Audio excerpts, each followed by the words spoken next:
Very interesting topic जो आप बहुत ही डिटेल में बात करते हैं, डिफॉल्ट मोड नेटवर्क। इसको इजी लैंग्वेज में अगर समझाएं तो it's like a screen saver. Could you explain हमारा ब्रेन कैसे इस बात को इम्पोर्टेंस देता है कि मैंने किस चीज़ को ज़्यादा फोकस करना है? सो ये हमारी ब्रेन की केमिस्ट्री है, लाइक कि हम नेगेटिव को ज़्यादा इम्पोर्टेंस देते हैं। अचानक से कोई आवाज आ जाए तो अपना बोरिया बिस्तर पकड़ के भागना था। You also talk about positive bias and negative bias. हमारा दिमाग नेचुरली इस तरह से बना है कि हम नेगेटिव सोचेंगे। Hello and welcome back to Sood Sisters. I'm your co-host Nanki. And I'm Nemad, and together we are the Sood Sisters. Today's conversation is something that we wanted to have since a long time. So many people carry emotional pain without realizing where to begin healing it. Our guest today is someone who blends science, psychology, and practicality with clarity. Dr. Chetan Sharma. He's an MBBS from India and a psychiatry trainee in the UK. He's known for breaking down complex mental health concepts. So today we are going to dive deep in a simple human way. We're going to talk about ADHD, the brain, the fault mode network, burnout, mental health, and everything. Welcome to Sood Sisters, Dr. Chetan. Thank you for being here today. We are so excited to have this conversation with you. Right, and this before we begin and dive deep in, we would love for you to talk about yourself. Please share your journey and how did you choose this specialty of being in psychiatry, and how has that shaped your approach towards mental health? Hi everyone, thank you for introduction. I'm Dr. Chetan, as Nanki and Nehmat just introduced me. So basically I'm running this channel called Man with Chetan, which is like a project to spread more awareness about mental health in our society, जो कि मुझे लगता है काफ़ी deprived है awareness से। और मेरा इंट्रोडक्शन अगर मैं दूं तो मैं एक मेडिकल डॉक्टर हूं। मैंने MBBS किया था इंडिया से, और उसके बाद में मैंने आगे की ट्रेनिंग के लिए मैं UK चला गया, जहाँ पे मैं स्कॉटलैंड में रहता हूँ और मैं फिलहाल साइकाइट्री में पोस्ट ग्रेजुएशन कर रहा हूँ वहाँ पे। So when I say post graduation, it also means working as a psychiatrist in UK. Wow. And the second part of this question, why did I choose psychiatry, is because I was always interested in medicine, but along with that I was always interested in psychology and philosophy. So it was like a perfect combination जो मुझे medicine भी देता है और मुझे psychology, philosophy इसकी तरफ भी लेके आता है. So that was the reason why I chose it. Wow, that's so interesting. That is so nice to hear. So, Dr. Chetan, we have so many questions for you today, and we cannot wait to begin this episode today. We want to talk about mental health from a very, beginners and a layman kind of a perspective today. कि mental health है क्या यार? What is mental health and why this taboo stigma around mental health? So, we're going to touch so many topics today, and we cannot wait. We cannot just, wait to begin the episode today. So, let's dive deep in. Awesome. Yep. So, Dr. Chetan, my first question to you is that why is there so much stigma around mental health in our South Asian communities? I mean, जब mental health की बात आती है ना, I don't know, ऐसा लगता है कि why is everybody walking on eggshells? Like, यार तो क्या हो गया? ऐसा ही होता है. It's just a phase. निकल जाएगा. But people just do not go and take help. They don't go and seek help, especially in our South Asian communities. That's what we have figured out. Yes. What is your opinion about that? I think इसमें ज़्यादा लोगों की गलती नहीं है, because ये बहुत ज़्यादा हमारे कल्चर से जुड़ी हुई चीज़ है, जिस वजह से हम हेल्प नहीं ले पाते हैं, क्योंकि हमने अब तक मेंटल हेल्थ को एज हेल्थ का डायमेंशन नहीं समझा था। बहुत रिसेंटली हमने इस चीज़ को सोचा है कि हमारी मेंटल वेलबींग भी हमारी हेल्थ का पार्ट है। इसको हम ज़्यादा ऐसे समझते थे कि कुछ ऐसा है जो हमारे कंट्रोल में है।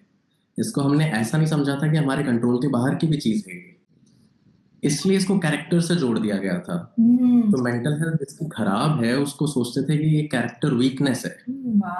तो हमारे समाज में कैसे कहते हैं, सोसाइटी में, if you are strong enough you can fix it. So if you are unable to fix it, it means you are not that strong. हमारी कल्चर में हमें हमेशा से कहा है कि मन पे काबू, मन पे काबू, मन पे काबू रखना है, लेकिन हम इस चीज को नहीं समझते कि जो मन होता है वो कितना दिमाग से रिलेटेड है. जैसे इवन साइंस फिलोसफी में भी ये प्रॉब्लम आती है जिसे हम बॉडी माइंड प्रॉब्लम कहते हैं. वी डोंट जेन्युइनली अंडरस्टैंड कि माइंड बॉडी को कंट्रोल करता है या बॉडी माइंड को कंट्रोल करती है ना, लेकिन हम ये जानते हैं कि दोनों एक दूसरे को इन्फ्लुएंस कर सकते हैं. तो इसे ज्यादा कैरेक्टर वीकनेस की तरह समझा गया है और इसे एक कमजोरी समझते हैं, इसे हेल्थ नहीं समझते हैं, और हमें ज्यादा मोटिवेट किया जाता है कि सहन करो, ये फेज है, ये बीत जाएगा. बट वी डोंट अंडरस्टैंड कि ये फेज कितना लंबा जा सकता है और इस फेज में हम कितना कुछ खो सकते हैं. Okay, that's an interesting perspective. You know, coming from, especially from a doctor's perspective, that it is something which was considered as कि ये character के ऊपर जाता है, and it was not considered as something which is an actual ailment, right? So that is some. I'm sure the audience will resonate with the fact that there needs to be a change in mindset for us to actually accept mental health as something of importance today. Would that be correct to say? Yeah, exactly. We need to understand that it's beyond willpower, basically. And continuing, I would like to know, Dr. Chetan, also coming to mental health, we have always heard the term depression. What exactly is depression? मतलब हम बचपन से सुनते आ रहे हैं, people very casually use this term, भाई I'm depressed. But what is the actual clinical importance of this fact, depression? How does the brain work when somebody is depressed? How does it show up differently for each person? And are there any non-medication regulation tools that can help people come out of it? And lastly, when does medication actually become necessary and you have to move on from non-medicated tools? Right. तो पहला question था आपका कि depression होता क्या है. Because depression एक ऐसा टर्म है जिसको हम बहुत कैजुअली भी यूज कर लेते हैं, but medically we understand it a bit differently. अब इसमें लोगों की गलती नहीं है कि वो इसे कैजुअली यूज कर रहे हैं. उससे दो तरह के पर्सपेक्टिव्स क्रिएट होते हैं सोसाइटी में. एक कहते हैं कि क्या डिप्रेशन डिप्रेशन डिप्रेशन, सबको होता है depression. At the same time जो डिप्रेस्ड होते हैं उनको लगता है कि they are not understanding what I am experiencing, because ये वर्ड इतना ज्यादा कैजुअल कर दिया गया ना, जनरलाइज कर दिया गया है. अब इसमें गलती लोगों की भी नहीं है क्योंकि सैडनेस और डिप्रेशन सिनोनिमसली यूज किए जाते हैं बहुत सी बार.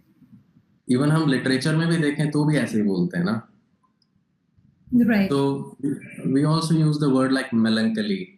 तो डिप्रेशन को पहले मेलंकली ही बोलते थे साइंस में भी, साइकाइट्री में भी, फिर धीरे धीरे डिप्रेशन आया word. So then Americans use it like major depressive disorder, and European लोग अलग वर्ड यूज करते हैं. But when it becomes a disorder, that's when we realise कि साइंटिफिक चीज है, कुछ साइंस का चीज है ये. But when we just say कि यार आज थोड़ा डिप्रेस्ड फील हो रहा है, then the context changes and it feels like you are just not having a great day. But now to understand it, what exactly clinical depression is, so there is big criteria and everyone talks about it. But I will tell you कि वास्तविकता में easy language में depression क्या होती है. Yeah. Depression को diagnose करने के लिए मेजर एंड माइनर क्राइटेरिया होते हैं. बट सबसे इंपॉर्टेंट है मेजर क्राइटेरिया, क्योंकि वो एसेंशियल क्राइटेरिया है, वो होना जरूरी है डिप्रेशन डायग्नोस होने के लिए. उसमें एक तो है सैड मूड, उदासी, और स्लैश या एंड स्लैश और एनहेडोनिया नाम की एक चीज होती है. एनहेडोनिया मतलब चीजों में इंटरेस्ट खत्म हो जाना. Oh, interesting. तो जरूरी नहीं है कि डिप्रेशन में सैड फील हो आपको हमेशा. बहुत से लोग इस तरह से भी डिप्रेस्ड होते हैं कि उनको किसी चीज में इंटरेस्ट नहीं आता है. That is a big sign of depression. तो and it is an essential criteria. अब कोई सीधा डायरेक्टली आके नहीं बोलता कि मुझे तो एनहेडोनिया हो रहा है. पीपल विल से कि in fact they will not even realise it that they have lost interest in things. तो इसलिए it becomes very important to become aware about it कि आप जो हॉबीज पहले कर रहे थे, पहले जितना खाना खा रहे थे, पहले जितना बाहर जाते थे, लोगों से बात करते थे, क्या अभी भी उतना कर पा रहे हैं? और अगर वो उतना नहीं हो गया है, कम हो गया है, you are isolating, you are not mixing up with people, you don't have hobbies anymore, you don't enjoy music, you don't watch movies, और it has reduced significantly, now it directs us towards depression. अब ये चीज़ें जब psychological symptoms आते हैं, या तो sadness है या फिर एनहेडोनिया है, तो उससे बाकी चीज़ें आने लगती है. जैसे आपकी भूख कम हो जाएगी, आप अकेले रहने लगेंगे, आपका कॉन्फिडेंस कम होने लगेगा, आपकी नींद कम हो जाएगी, और साइकोमोटर रिटार्डेशन नाम की चीज़ होती है, मतलब आप बेसिकली स्लो हो जाते हैं. तो अब स्लो का भी लोगों को ज़्यादा पता चलता है. स्लो अब आप हो गए हैं, इसका हो सकता है आपको पता चल जाए, लेकिन अगर उतनी अवेयरनेस नहीं है तो यू रियलाइज कि आपके बॉस आजकल आपको डांटने लग गए हैं कि आप टारगेट्स अचीव नहीं कर पा रहे हैं, आप बर्तन नहीं धो पा रहे हैं अगर आप हाउस वाइफ हैं तो, वो सुबह से शाम तक पड़े रहते हैं, घर अब उतना साफ नहीं रहता है, सुबह सुबह बेडशीट ठीक नहीं होती है, maybe you don't take shower every day. these are the things जो इंडिकेट करती हैं कि आपको साइकोमोटर रिटार्डेशन भी हो गई है. Wow. तो ना मजा आ रहा है, उदासी है, आप स्लो हो गए हैं, खाना पीना कम है, नींद कम हो गई है. इन चीज़ों को जब कलेक्टिवली देखें तो इसे एक क्लिनिकल डिप्रेशन है. And when we start the treatment, तो हम इन हर चीज़ों को देखते हैं कि इन सब चीज़ों में इम्प्रूवमेंट आ रही है कि नहीं. So, Dr. Chetan, जैसे आप बता रहे हैं that a part of depression is that you start losing interest in things, right?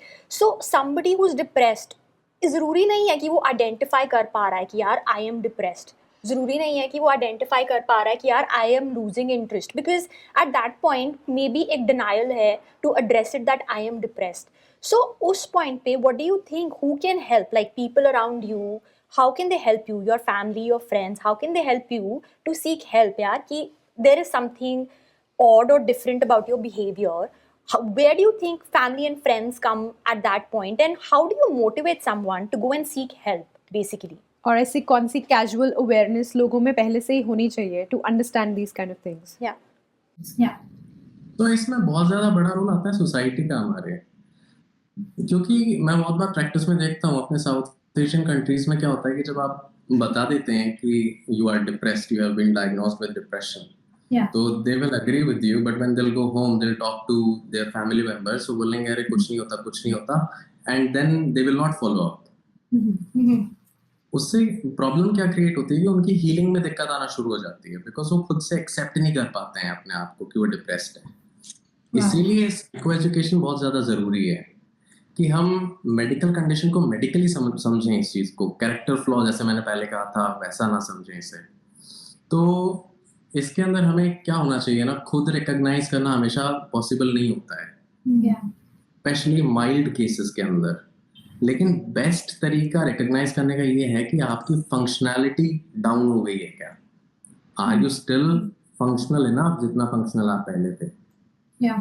If you are not, then it comes that point of time when you have to reflect कि क्या दिक्कत आ रही है. और मैं हमेशा मेरे चैनल पे भी कई बार मैंने ये बोला है कि मज़ा नहीं आ रहा, मज़ा नहीं आ रहा मेरे को. सो अगर मज़ा नहीं आ रहा है तो मतलब कुछ गड़बड़ है बॉस. हाँ कुछ गड़बड़ है, कुछ गड़बड़ है. Exactly. Okay, that's nice. Yeah. हाँ. No, please go ahead. तो अवेयरनेस की बहुत ज़्यादा ज़रूरत है. It becomes difficult to recognise it yourself, and it becomes, because awareness it is very difficult for others to recognize it. And there is another very big problem because of society which I would like to mention here. जब हमारे दिमाग में दो contradictory ideas आते हैं ना, उस वजह से एक डिस्कम्फर्ट क्रिएट होता है. We call it cognitive dissonance Okay. In psychology and psychiatry. तो जैसे अगर आप स्पिरिचुअलिटी में बिलीव करते हैं, Yes. और मैं आपको अगर कहता हूँ कि only idiots believe in spirituality, it immediately creates a discomfort. It just did. It just did. create like एक सेकंड के लिए it did create a discomfort कि डॉक्टर चेतन कह रहे हैं that we are idiots. Intentionally chose this. If you want to remove this, I can use another example. No, please go ahead. It's very good. It's very good. I chose this intentionally because when I said it, it probably made you uncomfortable. It's really good. That's very good. It was a live example. Yeah. Yeah. So you tell me, आपको क्या discomfort feel हुआ अभी? It just made us It will be question our difficult to beliefs. explain. So, But yeah, how did you feel? For me, मेरे को ऐसा लगा कि यार coming from a doctor, like somebody who is an expert in medicine, वो कह रहे हैं कि I am an idiot. So for 1 second, microsecond, my belief was shaken कि यार what? Like I am an idiot. So I mean, yeah. same for me. For the moment you said it, I had to, go back to myself. Do I have to rethink my life? Like for a very microsecond, it made me uncomfortable. Yeah. So that's how it explains. So suppose I have called you idiot. Yeah. Now your belief system is shaken. Yes. Yeah. What will you do now? Wow. Look for an alternative. I think I'll probably start researching again that Yeah. why did this person come up with this idea of me. Immediately, what are you saying to yourself? I am in denial. I I'm would like say कि कि यार नहीं, ये हाँ, बोल रहा है, I'm ऐसे ही like कि नहीं fine, that is your opinion. My opinion is my opinion. मेरा opinion बिल्कुल सही है. And I will give myself 1,000 examples of my own self Yeah. to make myself come back to this belief. Yeah. Yeah. Right. So that is like a nicer way to say it. But when I said you are an idiot, your belief system said no, you are an idiot. Oh, Yes, exactly. I mean, I that can't is, call you out. but you're right. That is what I felt like saying. That sorry, I am not an idiot. You are an idiot. Exactly. But this came out because of discomfort. Yes. So what happens when someone is feeling depressed and you go to them and say only weak people feel depressed? Mm. Lot of discomfort in these people. And now they search for a third explanation. Because सामने वाला तो strong है, उसने अपने को weak बोल दिया है, तो आप कहने लगते हो कि है ना नहीं, maybe I'm a deep thinker. Yeah. Maybe I feel emotions ज़्यादा intensely. Wow. But if I say no, you are depressed, they will say no, I don't like labels. Oh, that's like absolutely bang on. Isn't it? Yeah. So many people will give alternate explanations and they will try alternate practices. They will start worshipping and everything, but they will not accept that they are depressed and they need treatment. And इसका blame जाता है society को. Western world के अंदर ये discomfort उतना exist नहीं करता आज की दुनिया में. They don't think you are weak, they just think you are unwell. And ये तो पेशेंट कह ही रहा है I think I am unwell. So there is no cognitive dissonance now. So patient will receive the treatment. इस वजह से एक बड़ी दिक्कत और क्या होती है कि ये जो कि अपने आप में एक सिम्टम है साउथ एशिया में, जब सुबह उठा नहीं जा रहा है और काम में मन नहीं लग रहा है तो इंसान बोलेगा क्या मैं लेजी हूँ, मैं आलसी हूँ, मैं कमज़ोर हूँ, मेरा मन नहीं लगता है, शायद मुझ में ही कुछ कमी है. फिर वो पूछता है यार ये सब मन की बातें हैं, क्या मैं नाटक कर रहा हूँ? It's all in my head. And these questions will make everything worse. Wow. Right.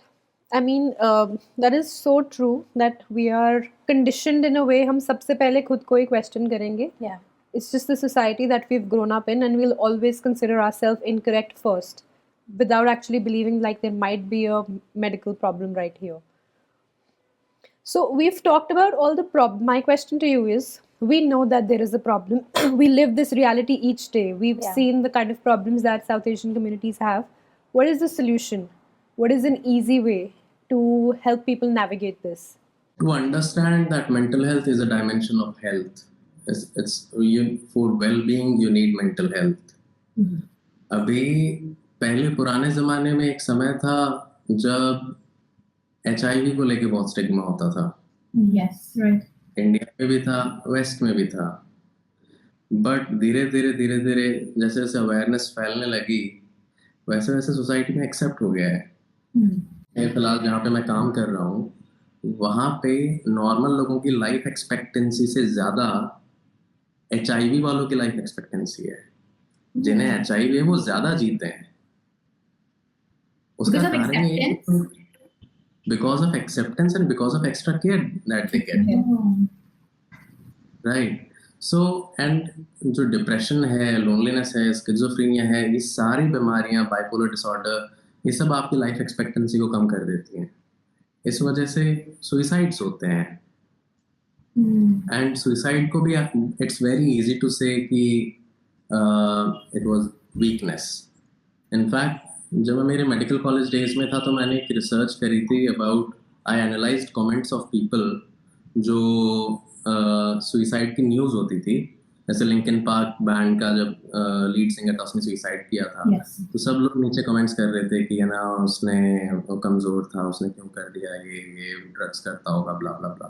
वैसे ही स्टूडेंट्स की डेथ पे भी लोगों के जो कमेंट्स थे, उसमें से मेजॉरिटी कमेंट्स वर क्रिटिकल. तो आई am not saying that suicide should be acceptable, but it is also a preventable cause of death. Yes. When you take an action at right time, it can be preventable. It can be prevented. So the point is, you know, I really hope कि our generation and the coming generation वो mental health को इतना importance they that, as you said that in the West life expectancy has increased. You know, this is something that can be fixed, जिसको ignore किया गया इतने time से, and we have put this on the back burner. I really hope that people start appreciating कि mental health is as important as physical health. Yeah, and इसमें generational perspective का भी बहुत बड़ा रोल है, I think. कि जो हमारी जनरेशन है उसने काफ़ी हद तक एक्सेप्ट करना शुरू कर दिया है मेंटल हेल्थ को. लेकिन जो हमारी प्रीवियस जनरेशन है वो बहुत प्रॉब्लम्स क्रिएट करती है. सॉरी टू से, लेकिन दे विल क्वेश्चन कि क्यों दवाई ली है, दे विल क्वेश्चन कि क्यों थेरेपी ली है. Yeah. दे विल से कि हमारे ज़माने में भी तो ये होता था. लेकिन द नेक्स्ट क्वेश्चन इज, क्या डिप्रेशन बढ़ गई है? क्या उनके ज़माने में डिप्रेशन नहीं होती थी? उनके ज़माने में भी people used to like stop working अचानक से, commit suicide, used to start drinking alcohol बहुत ज़्यादा, Yeah. स्मोकिंग करने लगते थे, घर छोड़ के चले जाते थे. These were all science of depression if things are ignored, and these all are preventable. So awareness is like, it plays a big part of it, of getting people to understand that this is a serious issue. Coming to that, I would want to discuss another topic with you. I mean, we would like to discuss something that is highly misunderstood: antidepressants. Why are antidepressants considered such an evil, and whenever people are prescribed it, हमेशा सबसे पहला response ये क्यों होता है कि ओनो मेरे को दवाई लग गई? And why don't people consider it something that is a bridge for them to cross to get to their better self? And why are fears like dependency and a feeling of failure attached to a person when they are prescribed antidepressants? तो इसमें भी थोड़ा issue अपने countries में ये रहता है, south Asian countries में, कि वेस्टर्न मेडिसिन से थोड़ी सी रंजिश है हमारी पॉपुलेशन की. तो और जो भी मेडिकेशन, लॉन्ग टर्म मेडिकेशन होती है, उससे लोग खुश नहीं होते हैं. और सिर्फ एंटी डिप्रेसेंट्स नहीं, बहुत सारी मेडिकेशन है जिन्होंने स्ट्रगल फेस किया है, लेकिन अब धीरे धीरे एक्सेप्ट हो गई हैं सोसाइटी में. जैसे मोस्ट कॉमन एग्जांपल, किसी को एस्मा होता है तो वो इनहेलर्स लेते हैं ना. Yeah. तो पहले वाले समय पे, मतलब इनफैक्ट 20 साल पहले ही इनहेलर से बहुत लोग दूर रहना चाहते थे. दे वुड से कि इसकी आदत लग जाएगी आपको. अब एंटी डिप्रेसेंट्स के साथ इश्यूज क्या आते हैं? पहली बात, they are new in the market. पिछले 40-50 साल में ही आए हैं एंटी डिप्रेसेंट्स. इट हैजंट, और इनफैक्ट पॉपुलराइज जो हुए हैं वो पिछले 30 सालों के अंदर अंदर हुए हैं. इंडिया के अंदर और भी नए हैं, ज्यादा लोगों ने लिए नहीं हैं. उस वजह से people are not confident about them. अगली चीज क्या होती है कि अब बात आती है डिपेंडेंस की, कि क्या हम उस पर डिपेंड हो जाते हैं, क्या वो एडिक्टिव है. तो कोई भी चीज डिपेंडेंस तब क्रिएट करती है जब आपको उससे इंस्टेंट रिवॉर्ड मिलता हो. This is a scientific mechanism. Oh. For example, smoking a cigarette. तो स्मोकिंग ए सिगरेट में क्या होता है, you smoke it and then immediately आपको डोपामीन आ जाता है and the reward. We all are addicted to chai and coffee. क्यों? क्योंकि हमें उसको जैसे ही हम चाय पीते हैं हमें रिवॉर्ड मिल जाता है। Yeah. लेकिन एंटी डिप्रेसेंट से लोग सोचते हैं कि गोली खा ली, खुश हो गया, हार मान गया तू तो। Mhm. लेकिन एंटी डिप्रेसेंट ऐसे काम करते ही नहीं है। ये लोगों की गलत विचारधारा है कि वो ऐसे काम करते हैं। एंटी डिप्रेसेंट्स को 2 to 4 वीक्स लगते हैं एक्शन शुरू करने में, तो they don't work through your reward pathway. अब बात आता है कि इसको फेलियर माना जाता है। Yeah. मैं कहता हूँ कि डिप्रेशन को ट्रीट नहीं किया गया तो लाइफ में आप फेल हो सकते हैं, डिप्रेशन को ट्रीट करके आप फेल नहीं हो सकते। That is so interesting. That is a very good statement. तो फिर टैबलेट लेके कोई फेल कैसे हो सकता है? मतलब there is no theory behind it, I think. Absolutely. You know, Dr. Chetan, I would like to add my own personal experience here. So, June 2024, I lost my husband. And, you know, at that point, I was prescribed a lot of medication. And I'm so glad I listened to my doctors और मैंने वो medications खाई. Because अगर मैं वो उस time पर वो ना लेती तो I don't think I would have been sitting here and, you know, talking to you and or maybe working or functioning like a normal human being. And you know I share lot of my story on my own personal Instagram account और मुझे बहुत सारे लोग DM करते हैं probably for a validation कि did I take any medication, मैंने कोई दवाई ली कि नहीं, and they start sending me their दवाई के नाम। And because of course I am not a medical expert, I am not a mental health expert as well, तो मुझे आई डोंट नो वो शायद मुझसे वैलिडेशन मांग रहे होते हैं कि यार अगर मैंने लिया है तो शायद वो भी लेंगे तो it will be okay for them. But you know I would just like to say कि अगर the what is the harm of taking a dawai? I mean, it is science backed, right? People have put time, money, research into making those medications, or why not take it? Like, suffering in silence is no strength, right? या इसका एक reason ये भी है कि हमें उस चीज से डर लगता है जो हमें इमीडिएटली एक्सटैटिक फील करवाती है। For example cocaine. So when you take cocaine, you feel high immediately. And जैसा मैंने कहा ना, वो immediate reward pathway पे काम कर रहा है, तो लोगों को लगता है एंटी डिप्रेसेंट भी कुछ इस तरह की चीज हो सकते हैं। अब जैसे एंटी डिप्रेसेंट सिर्फ डिप्रेशन के लिए नहीं, बहुत सारी बीमारियों के लिए काम लेते हैं, but they are called antidepressant. I don't know why, doesn't make sense. तो फॉर एग्जांपल ग्रीफ है, जैसे आपने एक्सपीरियंस किया नान की। Yeah. So grief can be, there are two things ki grief can be complicated when there are depressive symptoms now. Most people will recover from grief without medication naturally. Yeah.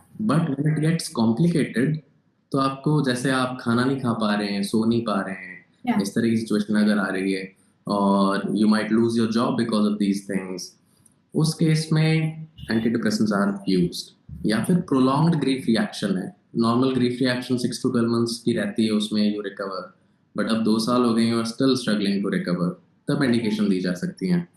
Yeah. Medication झट से काम नहीं करेगी जैसे आपने कहा, बिल्कुल, पर मेडिकेशन आपको धीरे धीरे it will help you to get out of bed. Absolutely, that's what happened with me. I mean, मैं जैसे आपने बोला बिल्कुल सही बात है, like I wasn't eating, I wasn't sleeping, I wasn't functioning at all. और अगर मैं वो सब मेडिकेशन की हेल्प ना लेती तो I don't think like I would have been all the more depressed. Exactly. इसमें एक बात कही जाती है कि एक वीडियो देखा था मैंने, रॉयल कॉलेज ऑफ साइकाइट्री वालों ने अपलोड कर रखा है। उन्होंने बोल रखा है डिप्रेशन इज लाइक, और maybe grief, depression, sadness is like a bear on your back, Wow. and it keeps growing and growing and growing and growing until you are consumed completely by it. So you need to take help उस case में। That makes it easier to understand, visually imagine करके कि कितना Exactly. भार है आपके ऊपर उस चीज़ का. That makes it very easier to understand. Thanks for that example. We'd also like to have more questions about the very interesting topic of default mode network. Nanki, would you like to go ahead? Yes. So, Dr. Chetan, जब we were researching your work for our episode here, तो we came across a very interesting topic जो आप बहुत ही detail में बात करते हैं, default mode network. Okay, तो जब मैंने ये पहले पढ़ा ना तो मुझे ऐसा लगा कि कोई इलेक्ट्रिकल स्विच है या ये कंप्यूटर चिप और something. I mean I was trying to figure out कि इसका मतलब क्या है, but So, I mean, from a layman's perspective and also from a science-backed perspective, can you just explain us what is default mode network of the brain and how does it work? We would love to dive deep into that. I know it's very interesting. जब मैंने भी पढ़ा था इस बारे में तो मुझे भी बड़ा इंटरेस्टिंग लगा था. And it's actually recent discovery. मतलब 2000 जो था, जस्ट 25 years बैक, उसी समय इसको डिस्कवर किया था. इसको इजी लैंग्वेज में अगर समझाएं तो it's like a screen saver. जब आप कुछ नहीं करते हैं तो थोड़ी देर में स्क्रीन सेवर आ जाता है ना, वहाँ पे कुछ ना कुछ चलने लगता है. स्पेशली जो पुराने कंप्यूटर्स थे, जब माइक्रोसॉफ्ट Yeah. एक्सपी वगैरह Windows. जाता था. हाँ, तो then you get different pictures, different movements. वैसे ही दिमाग में यू स्टार्ट गेटिंग थॉट्स. अब थॉट क्या होता है? Thought can be in the form of words, can be sounds, can be pictures. तो हमारे दिमाग में वो चीज़ें आती हैं. तो जब हम कुछ भी नहीं कर रहे होते हैं तो डिस्कवर किया गया कि हमारा दिमाग अभी भी कुछ कर रहा है. दिमाग never switches of. Wow. Even when we're sleeping, तब भी चल रहा है. तब तो डेफिनेटली चल रहा है. Wow. Because we are dreaming and these things are happening when we are sleeping. But when you are not doing anything, you are just lying down in bed. The default mode network activate हो रखा है. And default mode network basically self referential thinking पे काम करता है.